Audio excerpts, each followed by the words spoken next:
हम कबूली करेंगे। जब हम कबूली करते हैं तो हमने, अगर आप इंग्लिश में कबूल करना चाहते हैं इंग्लिश में कीजिए, हिंदी में करना चाहते हैं हिंदी में कीजिए, अपनी भाषा में समझ के साथ कबूल करना चाहते हैं अपनी भाषा में समझ के साथ कबूल कीजिए, लेकिन हमें मुंह से बोलकर इसे कबूल करना बेहद ज़रूरी। I am marked for success and victory. I produce excellent results. I'm chosen for a life of fruitfulness and ever increasing productivity, bringing honor to Christ through my labor of love and fruits of righteousness. Hallelujah. मैं सफलता और जय के साथ चिन्हित कर गया हूँ। मुझ पर चिन्ह लगाया गया है सफलता और जय का। मैं उत्कृष्ट नतीजे उत्पन्न करता हूँ। मैं चुना गया हूँ फलवंत होने के लिए अपने जीवन में और सदा फलवंत होकर, उपजाऊ होकर उन्नति करते रहने के लिए। मसीह को इसके द्वारा आदर करते हुए मेरी मेहनत जो प्रेम और धार्मिकता का फल है, उसके द्वारा मसीह को आदर करता हुआ मैं जीवन में जीता हूँ और यही जीवन के लिए मुझे चुना गया है। हालेलुया।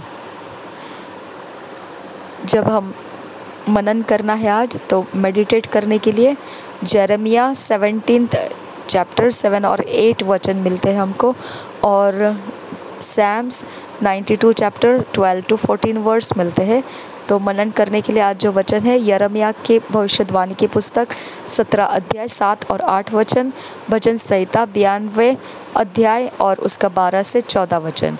हम इंग्लिश में पढ़ेंगे ये वचनों को तो किंग्स जेम्स वर्शन में से पढ़ेंगे, हिंदी में पढ़ेंगे तो BSI बाइबल में से पढ़ेंगे। यिर्मयाह 17 चैप्टर 7 और 8 verse. Jeremiah 17 chapter 7 or 8 verse. Blessed is the man that trusteth in the Lord, and whose hope the Lord is. For he shall be as a tree planted by the waters, and that spreadeth out her roots by the river, and shall not see when heat cometh, but her leaf shall be green, and shall not be careful in the year of drought, neither shall cease from yielding fruit। और एक बार पढ़ेंगे यिर्मयाह 17th chapter 7 or 8 verse. Blessed is the man that trusteth in the Lord, and whose hope the Lord is. For he shall be as a tree planted by the waters, and that spreadeth out her roots by the river, and shall not see when heat cometh, but her leaf shall be green, and shall not be careful in the year of drought, neither shall cease from yielding fruit. Amen. Thank you, Jesus.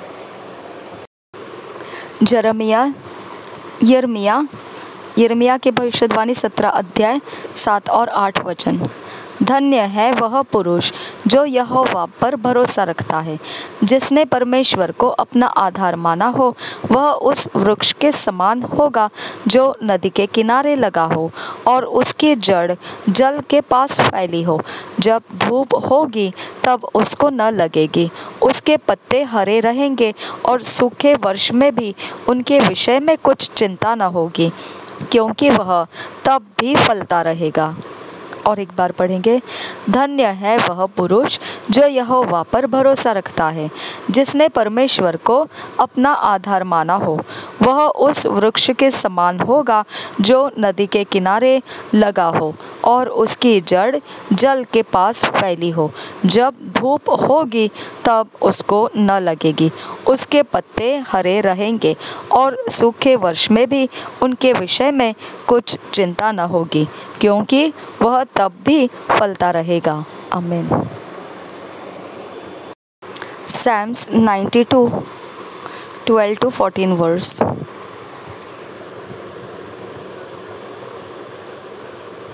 Psalms 92, 12 वचन से पढ़ेंगे, 12 verse से 14 verse तक। The righteous shall flourish like the palm tree. He shall grow like a cedar in Lebanon. Those that be planted in the house of the Lord shall flourish in the courts of our God. They shall still bring forth fruit in old age. They shall be fat and flourishing. Amen. Thank you, Abba. और एक बार पढ़ेंगे Psalms 92, 12, 13, 14 verse. The righteous shall flourish like the palm tree. He shall grow like a cedar in Lebanon. Those that be planted in the house of the Lord shall flourish in the courts of our God. They shall still bring forth fruit in old age. They shall be fat and flourishing. भजन संहिता 92 अध्याय का 12, 13 और 14 वचन।